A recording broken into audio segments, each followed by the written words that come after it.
everyone, in today's video we are going to talk about some common myth and facts जो हर new mom को पता होनी चाहिए। So video and तक देखना क्योंकि इस वीडियो से आपकी काफ़ी हेल्प हो जाएगी, आपको बहुत सारी चीज़ें क्लियर हो जाएंगी। So let's start it. First of all the lovely mommies, you are doing very well, do not doubt your parenting. आप ये मत सोचो कि आप बेबी का ध्यान नहीं रख पा रहे हो। पेरेंटिंग बिग स्किल है, जस्ट लाइक अदर स्किल्स की इंसान करते करते ही सीखता है, कोई पहले से सीख के नहीं आता है। तो सबसे पहला और कॉमन मिथ ये है कि हर न्यू मॉम को बोला जाता है कि तुम बाहर का नहीं खा सकते, तुम्हें बस दलिया और खिचड़ी खाना है। तो ये मिथ है।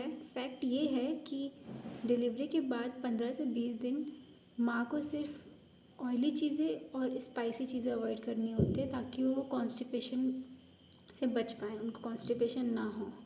बाकी उनको सिर्फ दलिया खिचड़ी नहीं खाना है, आप रोटी, सब्ज़ी, दाल, चावल सारी सब्जियाँ खा सकते हो।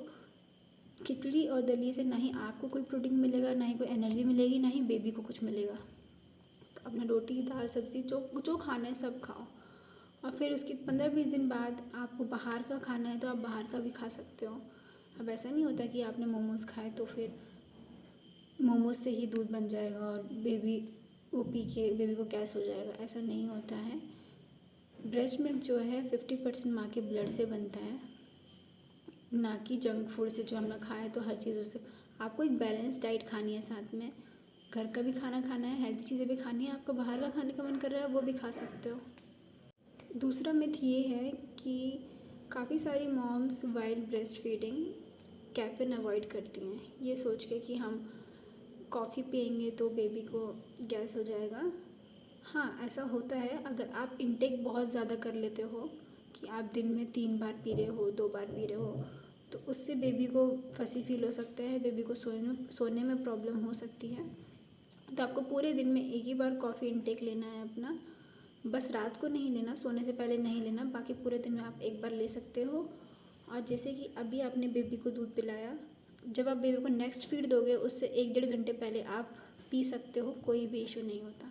तीसरा मिथ ये है कि काफ़ी सारे लोगों को लगता है आफ्टर डिलीवरी पीरियड्स नहीं आ रहे हैं तो बिना किसी प्रिकॉशन के फिज़िकल इंटीमेसी बना लेंगे, प्रेगनेंसी नहीं होगी।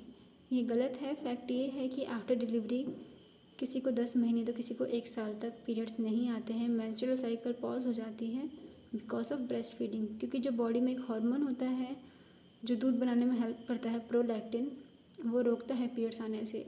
बट इसका मतलब ये नहीं है कि स्टिल आप कंसीव नहीं कर सकते, आप स्टिल कंसीव कर सकते हो। तो इस बात का ध्यान रखना कि बिना किसी प्रिकॉशन के फिज़िकल इंटीमेसी मत बनाना। लास्ट मिथ ये है कि डिलीवरी के तुरंत बाद जो मिल्क है वो कॉन्स्टेंटली आने लगता है, ये गलत है। फैक्ट ये है कि जब तक आप बेबी को ब्रेस्ट पे लैच नहीं करवाओगे तब तक मिल्क सप्लाई नहीं बढ़ेगा। मैं आप लोग एक बात बताती हूँ, मेरा सिजेरियन हुआ था तो मैं 2 दिन तक उस कंडीशन में नहीं थी कि बेबी को ब्रेस्ट फीड करवा सकूँ। 2 दिन बाद जैसे ही मैं उस कंडीशन में आई तो मैंने उसको लैच करवाना शुरू किया। वो जल्दी से पकड़ नहीं रहा था क्योंकि उनको भी आता नहीं है, अभी वो भी छोटे होते हैं तो वो जल्दी से लैच नहीं कर पाते हैं। बट मैंने उसको टाइम दिया, धीरे धीरे करके तीसरे-चौथे दिन वो लैच करने लगा था और मेरा मिल्क सप्लाई भी बढ़ गया था फिर।